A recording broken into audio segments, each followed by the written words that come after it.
was an art director for the ABC television, and back in the day, he did all the Lawrence Welk shows as art director. So that's sort of his claim. A lot of his friends and family and neighbors were in the industry. And so somebody called and said, they're having a casting call down at MGM for twin boys about your age. So we went down, my mom took us down, and you ever step into a room with about 100 twins? Wow. Wow, bouncing off the walls, crazy. All 8 years old. Yeah, Energy, yes. And so they interviewed everybody, and by the end of the day, they told us, you're it. Yeah. And that's it. Back in the day when we had hair, too. Yeah. Exactly. And we're a little thinner. Time passes for us all. Besides this, was this your first role, or had you done some other things before going to Florida? This was our first movie role. The other stuff we did was television. Okay. Primarily television. We, as child actors. Yeah. Now, a lot of times in Hollywood, they will cast twins, especially infants, but they'll cast twins in the same role because there's only a particular amount of time in a day that a child can work, and they can kind of rotate off. There are time limits for age, depending on the age of the child. And remember, Ariadne, who was the youngest of us in the movie, she had a twin, and they alternated both of them throughout the movie because they were too young to be on the set. We were a little older at 8, but she was like, I think, 3. Yeah. Just too young. I love that. You were old at 8, so you could hang out after class and act with Elvis. So you get cast. You're in California, I assume, and this movie very famously shot in Florida on location. So tell me about how you got cast and just basically traveling to Florida, I'm assuming with your family. Well, once they chose us, the first thing they told us was, don't cut your hair. Okay. Now, this was with what time? 61 astronauts, Buzz cut was everybody in school. So we had to grow our hair out. So they made a lot of fun of us at school. Other kids made fun. Oh, yeah. We had like mop heads. Yeah, well, you were predating the Beatles, Yes. so maybe they saw Follow That Dream. You never know. So you get to Florida. Now, what's it like?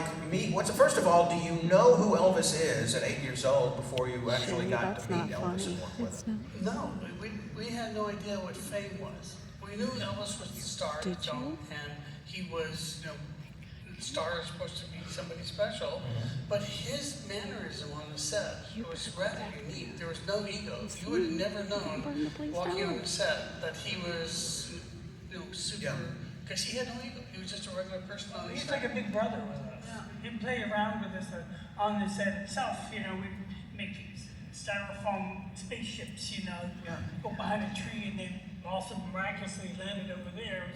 He was moving around. He's playing fun with us. We just had like kids, football, all kinds of stuff on the set. It was a lot of fun. And you kind of had him to yourself because he didn't go back home. He was on location with all of you, so you were all kind of staying together and working together during the day. And we were in a small resort from Port Paradise, where everybody stayed there. From light grips to everybody, we were all in the same space. So we shared it. We shot pretty much 6 days a week, 6 days a week. So the off days were rare, but we all just be camped out, hanging out. It was fun. Yeah.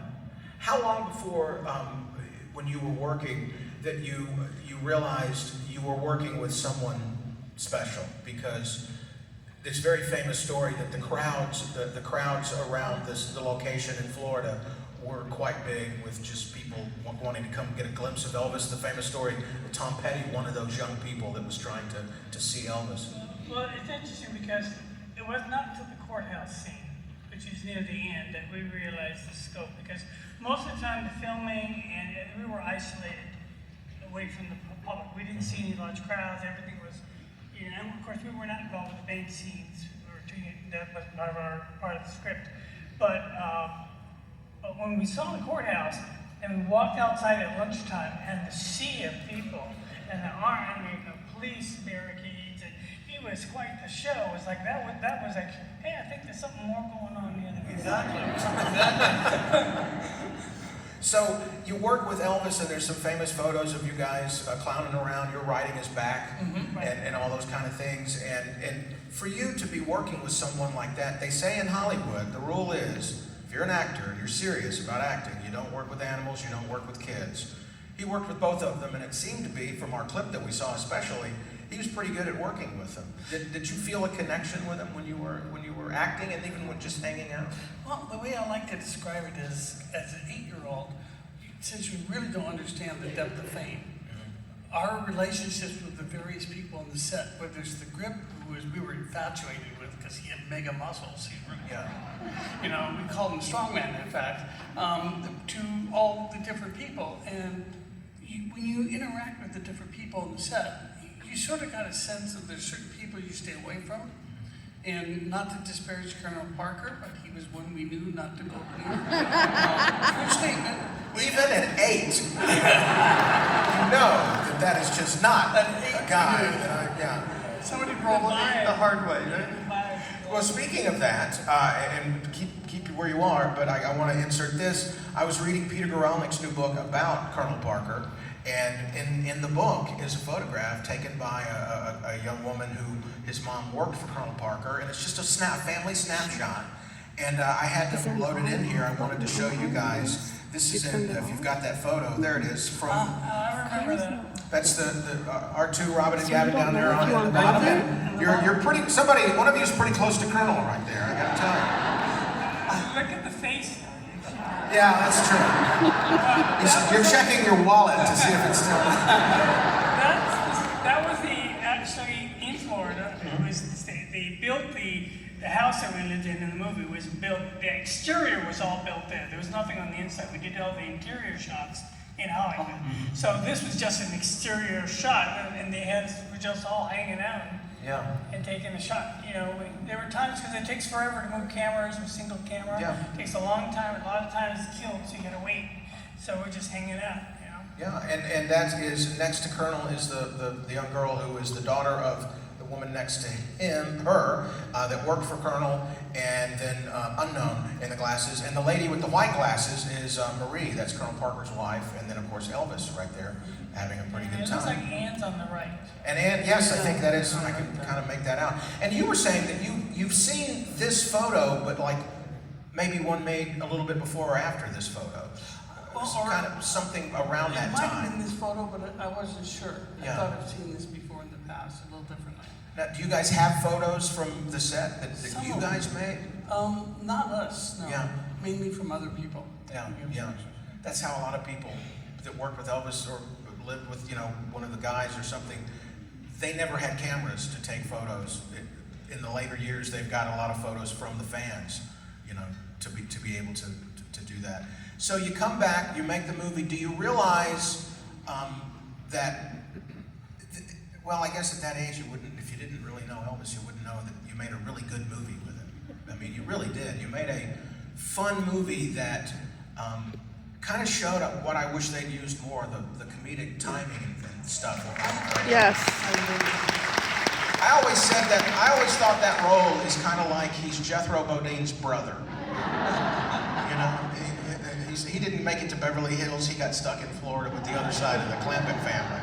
But he's a lot of fun to watch in that movie. But it's interesting that this is also a movie that he didn't do song and dance. I mean, there's songs in it, but Yeah. not that Yeah. dancing. It was Because I actually think that we had such a good time on the set. It was a summer, for us it was a summer adventure. For being 8 years old, and it's a whole adventure going down to Florida, doing this thing, coming back, it was just like brand new cool stuff, but the whole mood on the set was everybody was having a good time. I did not get a sense of negative vibes or stress. Everybody seemed to be having just a great time. And I think that mood carried over to some extent into the production. Because in talking with Andy later and other people, everybody had a great time. So, Did you, after working on this movie, it comes out, what's your real life like? Are you going to school when you're not working, with like public school with people that are your age that can go to the movies and see you in a movie with Elvis, or are you homeschool? I mean, what was your schooling Like situation? Hollywood, there were a lot of fellow students who were in different movies and shows Okay. and stuff, so it's sort of commonplace.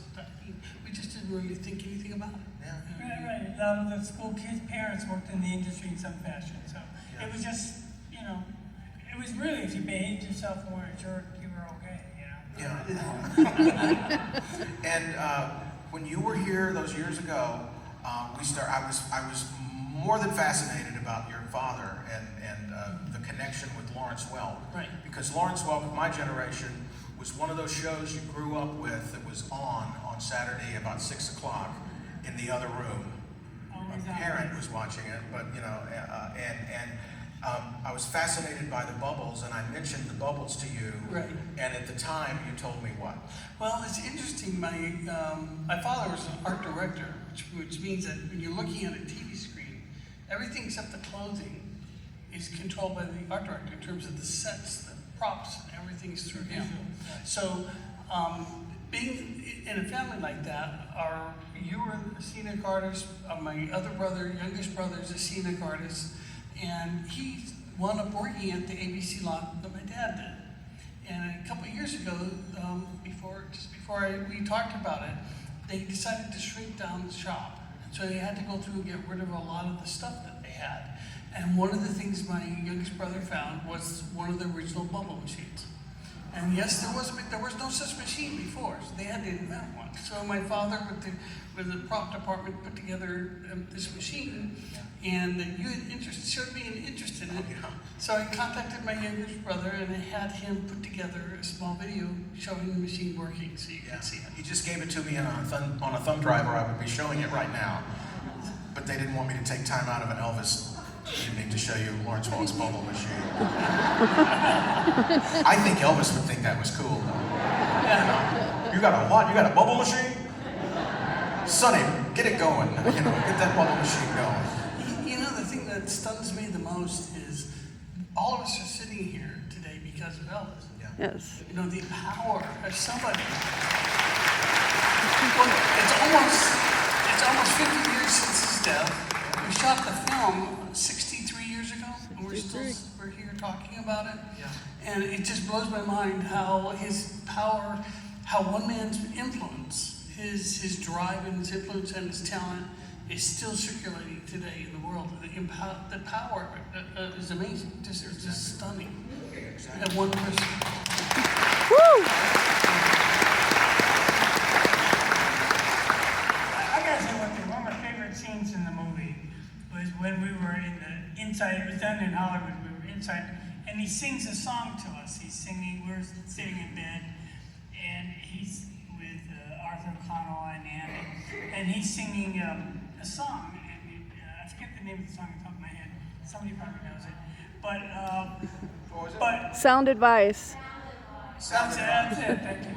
And while he's singing it, they played a playback with a giant speaker offset, and everybody's pretending to play like Arthur O'Connell doesn't really play guitar, but he's playing the guitar part. And Elvis sang the part live. It was not, there was no microphone on, because they were running it off the recording, and that's what was fed in, but he actually didn't lip sync, he sang the damn part, and he sang it to us. I was like, having somebody just sing you that right to your face was so awesome. I gotta tell you, that's made it very personal. That's cool. It's a memory I'll always remember. But we had another experience during that same scene. There's a couple photos out there that we were supposed to snap our fingers with that music. Well, at 8 years old, we couldn't snap our fingers. So there's a picture of Elvis sitting down and the director both trying to teach us how to snap. We failed miserably. We wound up clapping. We were clapping instead. They had us clap our hands. Did you ever learn how to snap? Oh, yes. Yes!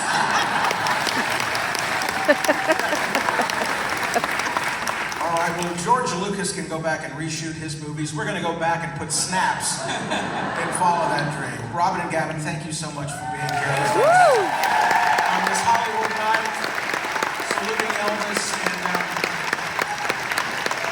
we can tell by that he loved kids, and he had a great time. He had a great time.